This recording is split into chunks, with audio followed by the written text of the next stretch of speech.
Dan Passarelli of Market Taker Mentoring here on the floor of the CME Group. Today I'd like to talk about something special.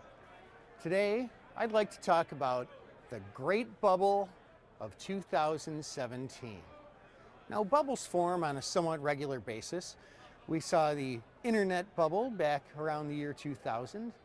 We saw the real estate bubble that led to the financial crisis when it finally burst back in 2007, 2008. Now, several years later, could it be that we're in another bubble?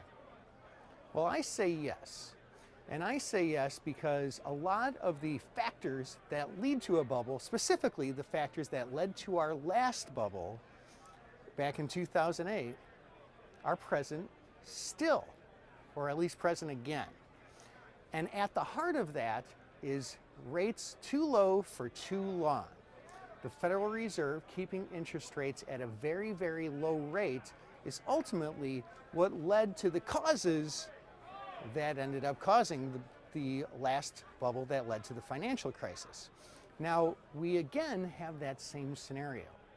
Interest rates were taken down to about zero.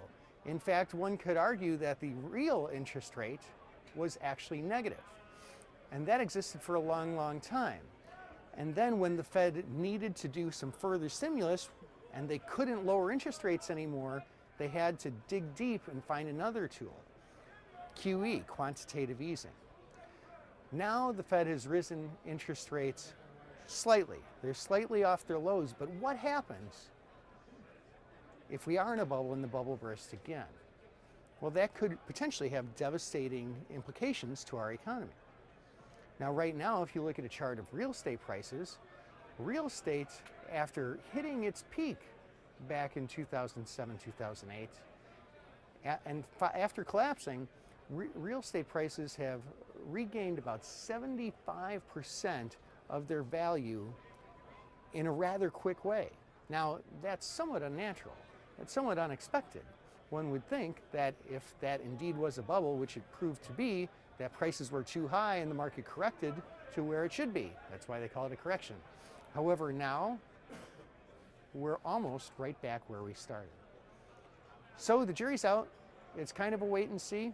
As far as trading through the rest of this year, I personally think that the market could head a little bit higher in the short term. There's a lot of momentum with the Trump rally, which could be renewed and we could make even higher highs. However, I think that towards the second half of this year, we can see prices come down both in real estate and stocks. This is Dan Passarelli here on the floor of the CME Group.